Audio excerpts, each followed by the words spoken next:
Get up, Benedict.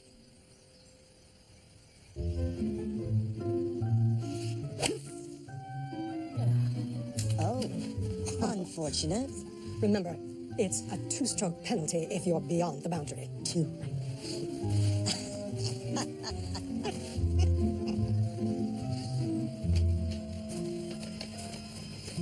Where in blazes has he gone? Benedict! Hurry on! If you haven't found it by now, you bloody well lost it. No lifting out of a difficulty, Benedict. We may as well help. We'll fan out, shall we? Almost ready. Is that his daily run? And a bath? I dare say he's rather hungry, aren't you, little Roland?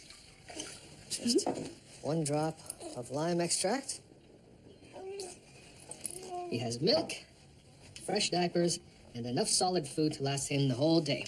I'll take him for the morning and bring him to you at lunchtime. Murdoch residence. Detective William Murdoch speaking. I see. Yes, I'll be right there. It appears little Roland will be spending his morning in the morgue.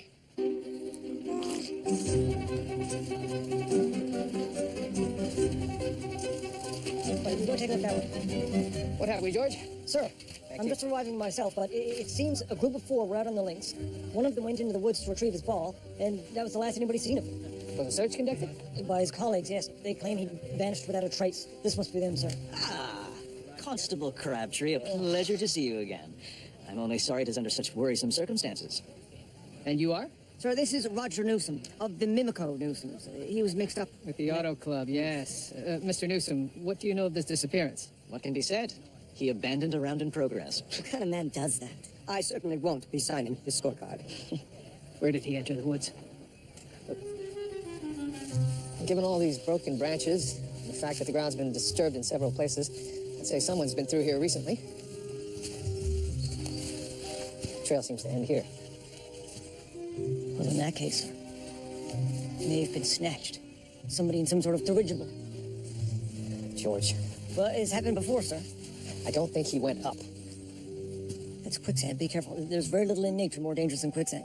Contrary to popular belief and many books, it's virtually impossible to be sucked under whilst in quicksand, George.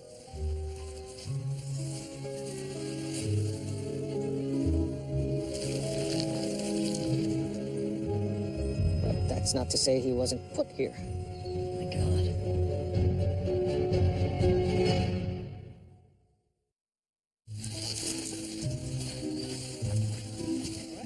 We'll get him to the morgue so he can be cleaned up and examined. Did your search yield anything, George? We discovered a ball, sir. Presumably the one the victim was looking for. Sir, I have a request. Yes? As you may know, Mr. Newsom and I have some history.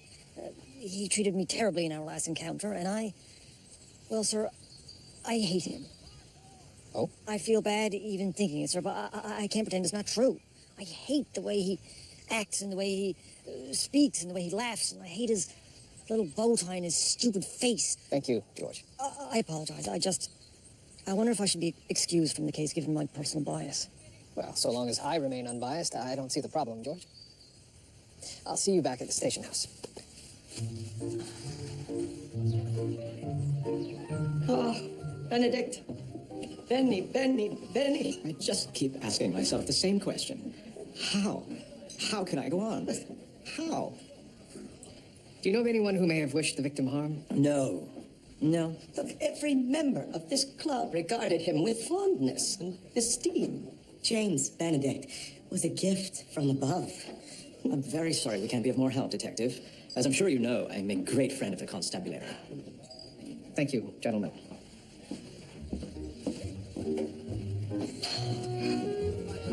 Oh, Detective. George Lyon, club champion. William Murdoch, Toronto Constabulary. Oh, shocking news. Have you any idea how it happened?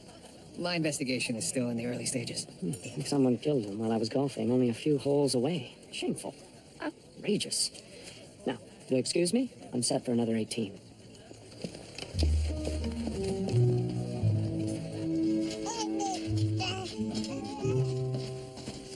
The victim was struck with a blunt instrument and beaten repeatedly about the head. So he died from his injuries. He was alive and breathing when he went into the quicksand. Cause of death was asphyxiation. Would you be able to tell what type of weapon was used? There were some distinct marks, both the cranium and the upper torso. I think it would be fair to assume it was a golf club. Well, the victim's club was found on the scene. If I brought it in, would you be able to tell if it's a match? Certainly do my best. I finished transcribing the marks from the victim's back. Marks? He had a series of tiny punctures on his shoulder blade, about a dozen in total. I've made a card with the location of the holes. The wound could have been made by a man's shoe, or rather cleats. Very good, Miss James. I'll see if this pattern is a match for any of the players' cleats. I suppose that means you'll be leaving little Roland with me. He seems much happier here. So this punter hits the ball into the woods off the tee, goes looking for it, and someone clubs him. And since it would be impossible to anticipate Mr. Benedict directing the ball into the woods on that hole, we have to assume that it was a crime of opportunity. I suppose it could have been a golfer on a neighbouring hole. Or what if he meant to do it? I'm afraid I don't follow. Golf is a cruel mistress, Murdoch. It holds a man under its spell. I could believe that he hit the ball into the woods on purpose, then killed himself just to get away from the game. Golf seems little more than a distraction, sir. I can hardly believe that it would drive a man to suicide. Seems like fun at first. Just one good round. Even one good shot. And you're hooked. You become a slave to it. For hours and hours, day after day, you hit the ball towards the hole. You hit the ball towards the hole. On and on. Gets into your head. It consumes you. All you can think about is hit the damn ball into the damn hole.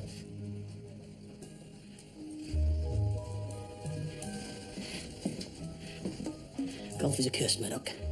Don't you forget it.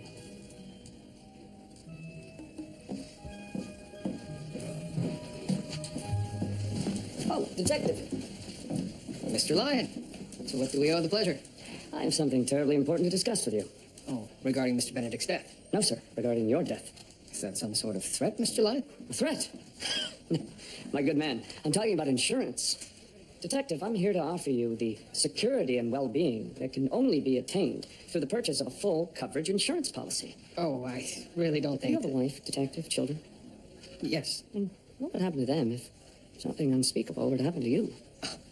I don't... I What would really... become of your beautiful family should some fiery blaze engulf your peaceful home? I don't know. These are unponderable questions, sir. And their only answer is insurance. Mr. Lyon, have you sold insurance policies to members of the golf club? To nearly every member. Golf has become my passion, but insurance remains my business. Next year, it will finance my trip to St. Louis to play in the Olympic Games. Oh. And did you sell such a policy to Mr. Benedict? I'll tell you all you care to know about if you would play around with me. No one goes uninsured after 18 holes with George Lyon. Murdoch, I've sent Crabtree to the golf club to look for a match on those golf cleats. Sir, allow me to introduce Mr. George Lyon, one of our country's finest golfers. Oh yeah. Inspector, it's a pleasure. Would you care to join us for a round? Us? Oh, well, sir, it could only aid in the investigation. Curse, Murdoch. Curse.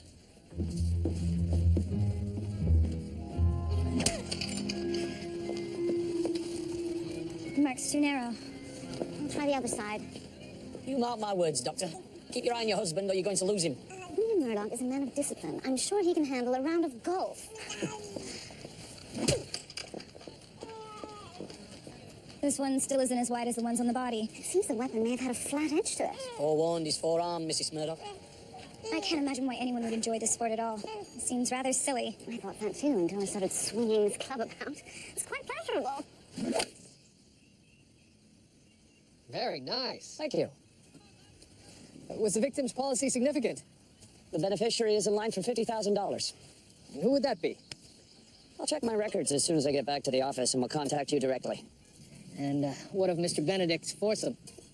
Loyal friends. They do circumvent course policy on one matter, though. They play four-ball golf for money. Oh, any significant sums? Sometimes up to 50 cents a hole. Go ahead, detective. Strike it with some gusto.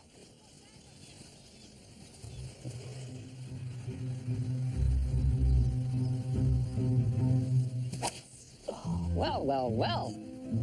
Very fine. You have a lovely swing, detective. Now, I do have some pointers for you. Oh, come now, Constable Crabtree. This is nothing more than a charade. I can tell you who the killer is. I'm not interested in your theories, Mr. Newsom. was Benedict's brother, Wilbur. The man is truly a weasel. Oh, sherry, man. What's the damnable hold-up? A weasel through and through. A scoundrel, I dare say. The last time I was stuck playing with him, he refused to do the proper ball drop behind his head. You just dropped it in front of him. Yes. You three realize we're the prime suspects in a murder investigation, don't you? How can you say such a thing? Because you're the ones who were with Mr. Benedict just prior to his death. You know that Wilbur Benedict was seen here in the clubhouse, so how could he magically appear at the crime scene just at the right time? Anyone here in the clubhouse could have stepped out the back and nipped into those woods. Oh, my. That is quite the get-up. They allow for terrific mobility. I have news regarding the victim's club. Oh, yes. Was it used in the murder? I don't believe so. It seems the wounds were made by a club with a narrow base and a flattened head. That would be a putter, no doubt. So the murder weapon is still missing. You two seem to be making a fine day of it. You should join us for a round sometime. You must be Mrs. Murdoch, George Lyon. Dr. Julia Ogden, I appreciate the offer, but I'm afraid I must be getting back to work. Another time, then. Oh, fine putt. Thank you. I'll be along to take care of Roland as soon as I finish with golf. Let's go, detective.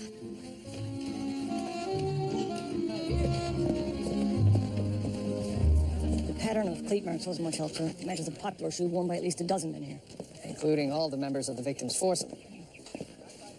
Gentlemen, a few more questions. Come now, Detective Murdoch. We were just about to enjoy a round. Seems Mr. Newsom's lost his putter. Indeed. How do you explain that, Mr. Newsom? I threw it into the water hazard some time ago. Why would you do that? It had become disagreeable. Putting with my driver has brought my handicap down to a half-1. Did either of you witness the discarding of this putter? No. Well, that's convenient. Not to mention hard to believe. How could a golfer become so upset that he would throw perfectly good golf clubs into a lake? Clearly, the errors in your putting were the fault of your stroke, and not of your club. It was, too, the putter's fault. Be that as it may, if that club was used in a murder, Mr. Newsom, that club will lead you to the noose.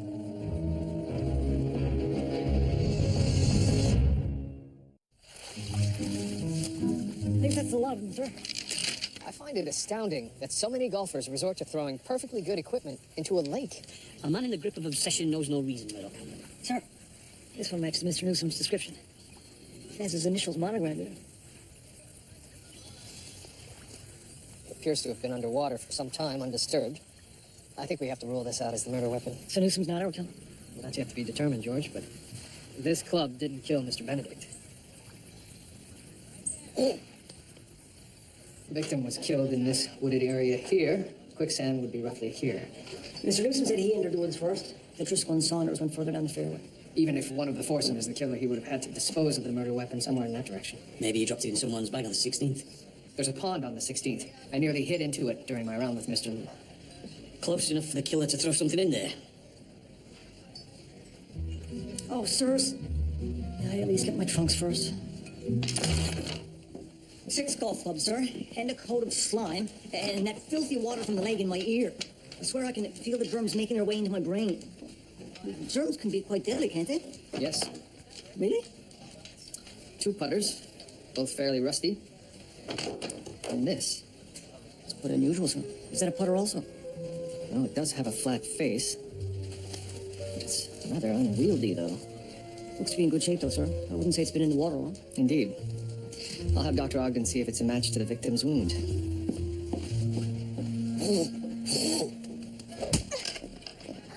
It's fun, isn't it? This part is fun. It's the wandering around endlessly after a tiny white ball that doesn't seem so appealing. I prefer to look at it as a pleasant walk in a beautiful setting. I can do that in Hyde Park.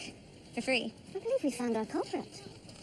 Well, given its unique design, someone at the club will know who it belongs to. And I suppose you'd be sending a constable to ask around. Oh, I was thinking I would go myself. Mr. Lyon knows everyone at the club. If I speak to him, I'll have my answer directly. And if he happens to ask you to play around with golf? I'll have to check the etiquette on that. Oh, Hit another, detective. It's only a friendly round.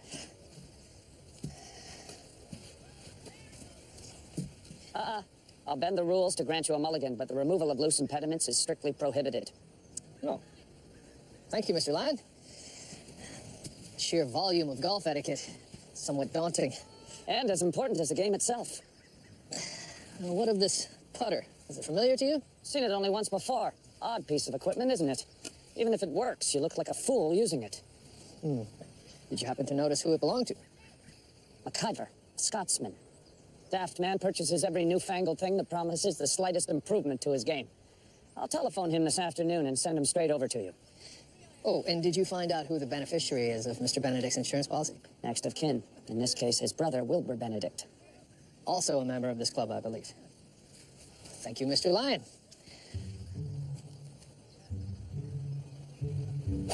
Ah, well, you'll get the hang of it. Don't understand. I hit the ball perfectly before. Such is the nature of the game, Detective. As unpredictable as life itself. Of course, insurance allows us to guard against life's calamity. In golf, there are no such assurances. A perfect swing every time. That would be mastering the unmasterable.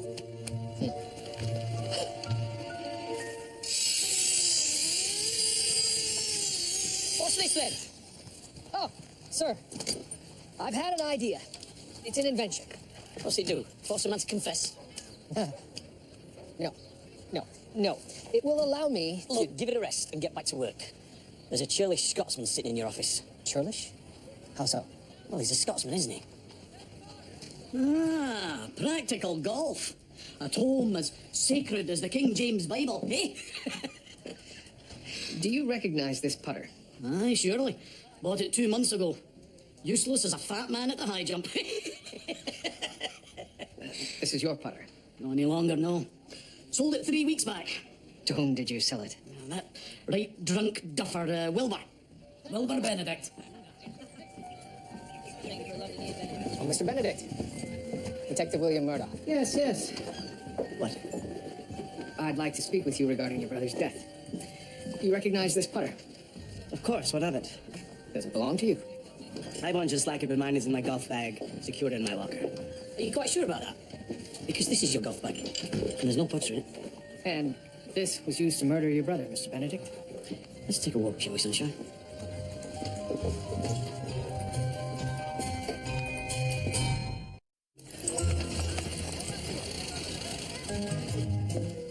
If someone used my putter to murder poor James, it certainly had nothing to do with me.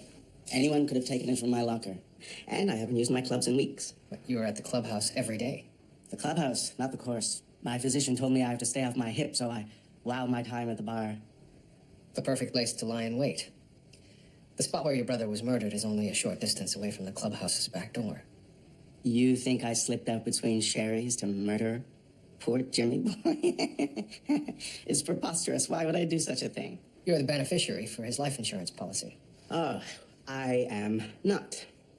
You deny it. I used to be his beneficiary, but then Jimmy boy decided to cancel his insurance last month. Hello? Detective. Oh, Mr. Lyon. Thank you for coming. My, oh my. Whatever is this? I call it my swing arc perfection device. As you can see, the device helps to guide your backswing. Now, if you make an error, the device lets you know. Whereas, if you keep the club between the rails, you have a perfect swing. It's quite clever, Detective. I'm not sure the likes of George Lyon can benefit. My swing is already one of the purest in the game. But is it perfect every time? Well, perhaps not every time.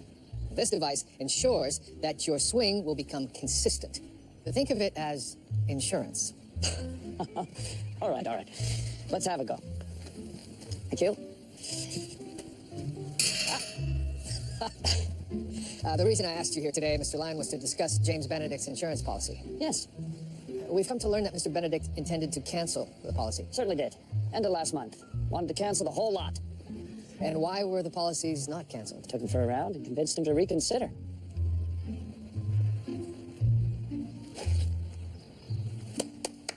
Ingenious. I can start to feel my swing improving already. Afternoon, Miss James. Is the doctor in? I'm afraid she's gone for the day, Constable. Taking care of the little one. Is there something I can help you with? Well, I actually do have a bit of a medical issue. What seems to be the trouble? I've got water stuck in my ear. Not just any water. Filthy, stagnant pond water. Rife with germs and microscopic diseases, to be sure. Is that so? Yes, that's so. I've been reading up on it in the library. You wouldn't believe it. There are several recorded instances of dirty water causing fatal infections. Every patient who looks up their symptoms at the library ends up thinking they're dying. Diagnosis is best left to the professionals. That said, you might lose your ear. What? Yeah. Oh, my goodness. It's gone. You've cured me. Rubbing alcohol and vinegar. I learned it from my mother. For next time. Thank you, Miss James. It's possible Mr. Benedict killed his brother for the insurance. But it's also equally possible that he knew about the policy being cancelled. You do realize you're missing the obvious, Murdoch. Sir? George Lyon, your new pal. He's the one with motive. He stands to lose his commission if a policy is cancelled before the company can earn it back. Sir, you believe Mr. Lyon failed to convince Mr. Benedict to reconsider? And killed him to stop him from cancelling. Must need the cash to go off gallivanting to the Olympic Games. Sir, Mr. Lyon wasn't part of the foursome on course, and his cleats didn't match the marks on the body. It can't be him. You're off to play with Lyon now, I presume. As a matter of fact, I am. You don't think your personal feelings about the man are clouding your judgment, do you? Absolutely not. Good. Good.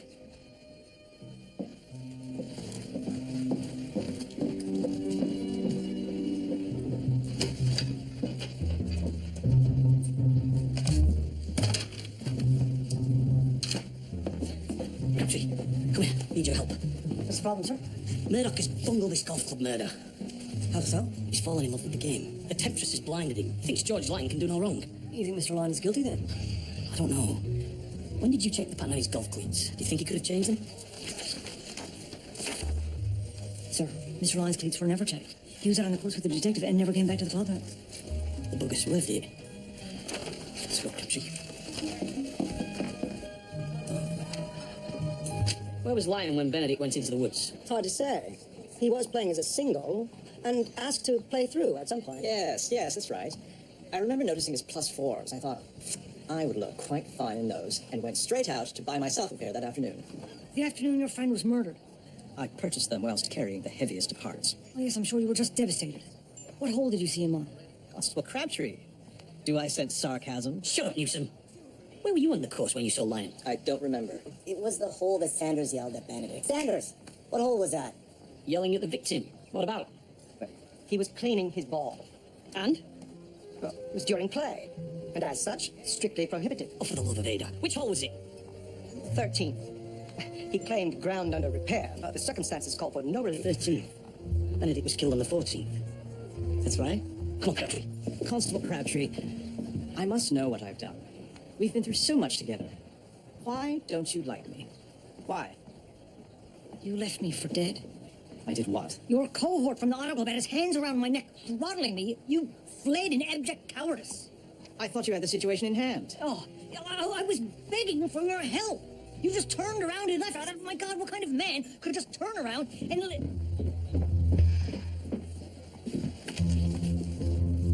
Oh, blast! Blast, blast, blast! Are you all right, Mr. Lyon? No, I'm not all right, Detective. Your damnable contraption has given me the yips. The yips? The yips. I set up perfectly. I swing perfectly. And yet every time, disaster. Well, I hardly think a machine can be held responsible. And they'd never win another golf game again. Not here. Certainly not in St. Louis at the Olympic Games. Whilst representing the fine people of Canada. Look, you look like a damn fool in those knickers. Sir, what are you doing here? He was just ahead of the foursome when Benedict went into the woods. He could have seen him, and he could have killed him. But, sir, Mr. Lyon's cleats are not a match. Mr. Lyon didn't have his cleats checked. You didn't go back to the clubhouse after your round, did you, Mr. Lyon? Why would I? I had an engagement. Oh, you saw what our constable was doing in there, and you buggered off. Mr. Lyon, I need to see your shoe. Just because I insulted your contraption? Your shoe.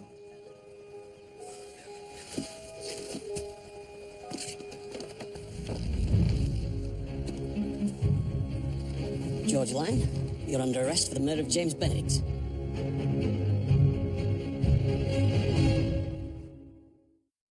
There's one thing still bothering me. We know that Wilbur Benedict's putter was the murder weapon. But no one was seen with it that day. That means it had to have been stashed in the woods ahead of time. So, the killer had to have known that Benedict would go into those woods. But how could George Lyon have known that? How could anyone have known that? I have no idea either.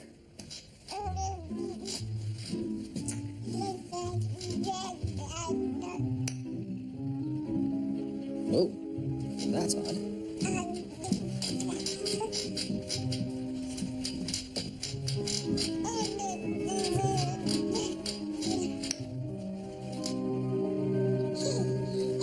what do you suppose is wrong with this little fellow? That ball was amongst the ones that George found in the lake. It's possible that it was just a bad ball. But it's also possible that it was weighted on purpose. And if one ball was weighted on purpose, it's possible that others were also. Like the one that James Benedict hid into the woods. A bunch of golf balls that don't work right, so? Sir, I cut one of those open. They weren't manufactured by accident. They were finely designed to veer off course when hit squarely. All right. So Lyon gives Benedict this special ball. He knows that every time he uses it, he'll end up in the woods. So he goes there and waits for him. Except that it wasn't George Lyon. Are you sure? Yes, I am. The victim would have noticed a weighted ball while putting on the 13th green. Therefore, the exchange had to have happened between there and teeing off on the 14th. And George Lyon wasn't there. The killer had to have been part of the victim's foursome. Ah, Mr. Lyon, I'm terribly sorry about this. I don't want to hear a word of it. You did what you had to do in the pursuit of justice. Thank you for understanding. While we have you here, I believe you might be able to assist us in our investigation. Oh, this ball was made to veer off course. My, how unusual. Do you know of anyone who would be able to manufacture such a thing? I know just the man. Take care of that for you. Take a big look at the cat. Love him taken care of. Virgil Graydon? Detective William Murdoch, Toronto Constabulary. I understand you manufacture sporting goods. In all manner, sir. Cleeks, smashes, niblicks, carry bags, rubber tees. Teeing pedestal made of rubber and wood. How ingenious. But never mind all of that. I'm here to discuss golf balls. Specifically, I have several new models. But if you're after something truly special, you'll want the Monarch. oh my. These appear to be... Extra dimples for maximum distance off the tee. Dimples would cause turbulence, but that shouldn't result in greater distance. I'm sure you're happy with your Haskells. I'll take a box of each. And now, have you ever been commissioned to make custom balls for any of the club members? It happens, on occasion. Well, on this occasion, the balls in question were specifically engineered to veer off course. I know the balls exist, Mr. Graydon. And if you do not tell me who commissioned them, I'll be forced to charge you with impeding a murder investigation. Me? A murderer? What a preposterous notion. Where did you get this? It was found near James Benedict's body. You gave Benedict that ball. You knew what would happen when he hits it. You had planned to follow him into the woods, where you had previously planted the golf club, and murder your friend in cold blood. Well, speak up. What do you have to say for yourself? I have nothing to say, Inspector. Except that you have it right. This ball was intended for murder. And I am a murderer. I hereby honorably admit my guilt. I never did like that little git. Glad we don't have to come across him any longer. I'm sure George feels much the same way. Well, Crabtree? Oh, it's all right. You're allowed to take some joy in the misfortune of others every now and again. Sir, I would like to. It's just... I don't think Newsom is guilty. He's confessed. I think he's lying. Why? He's embarrassed to admit the truth. What truth would that be? That he's a cheater. That's what the weighted balls are for. George, you think Mr. Newsom confessed to a murder in order to cover up the fact that he cheats at golf? Yes. That would be mad. Yes. He could be right, Murdoch. That twit values his pride over everything. I was once ready to hang him over a bloody maths puzzle. But Mr. Newsom's account of the events is consistent with the facts as we know them. Except Newsom claimed he only used the weighted ball for the murder. But we found another one in the lake. Well, that's true. But how would a weighted ball help his golf game? Fine putt, old man. Ta!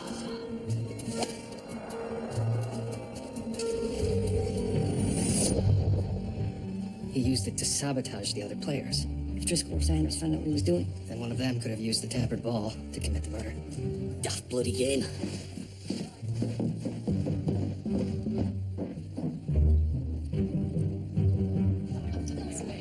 Afternoon, gentlemen.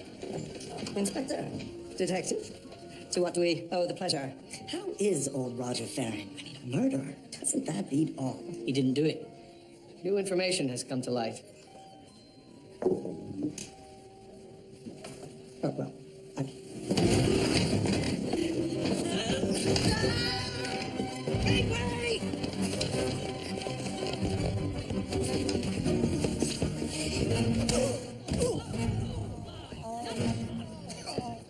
Still got my swing meal, mucker. I'll need you to empty your pockets. I must ask, why did you do it, Mr. Sanders? because he wouldn't listen. I told him, and he kept doing it. Doing what? Cleaning his ball. During play. I may be a novice, Mr. Sanders, but to my eye, the cleaning of one's ball seems a minor infraction. Mr. Newsom's transgressions are far greater. Newsom's a fool. Never wins a single round. Benedict liked to win. He gloried in his victory every chance he got. And when I cried foul, he accused me of being a poor sport. Me. You murdered a man over a breach of etiquette. Hardly the definition of a gracious competitor. Golf is a game of order. Without order, what do we have? Without order, we have nothing. Constable, take him away.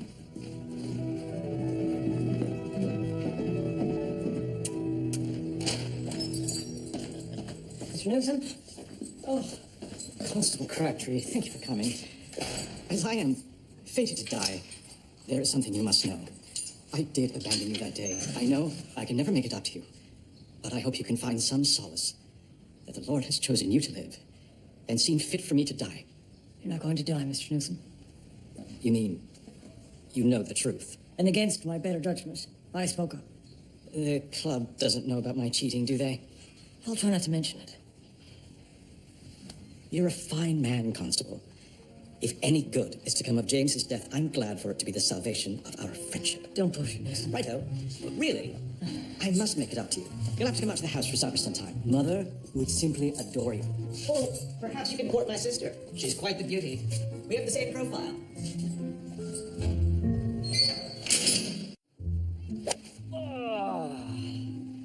It's all over, Detective. I cannot shake these yips. Perhaps we simply didn't use the swing machine enough, is all.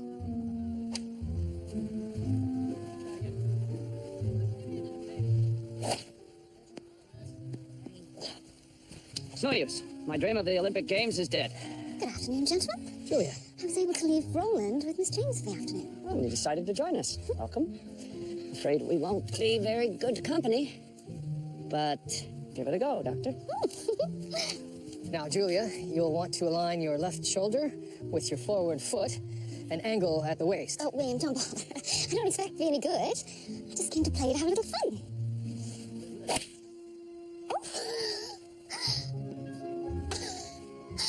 Well, that is fun. How did you do that? I don't know. I just did it. Yes, but what were you thinking? Were you focused on the ball or the club or...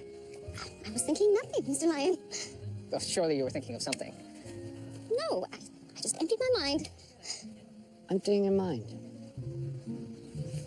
Emptying your mind.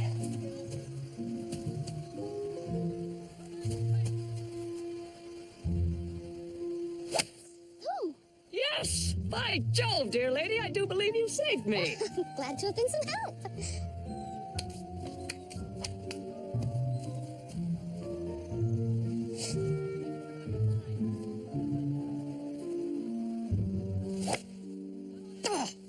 I am doing it properly. I know I am. Empty your mind, Detective. It works. It really works. Empty your mind. That simply doesn't make any sense. How does one empty their mind? It's impossible. May I have another?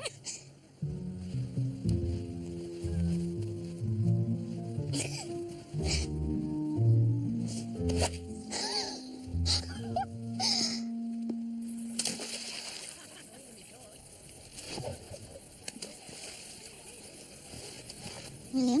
Just leave me, Julia. This is something I must do on my own.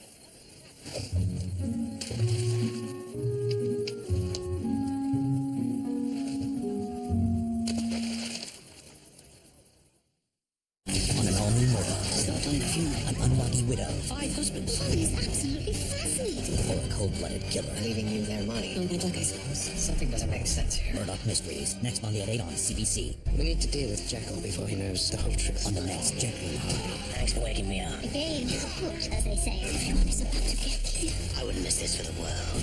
Jekyll and Hyde. Next on CBC. Hi, everybody. It's Peter Mansbridge, and you're watching CBC.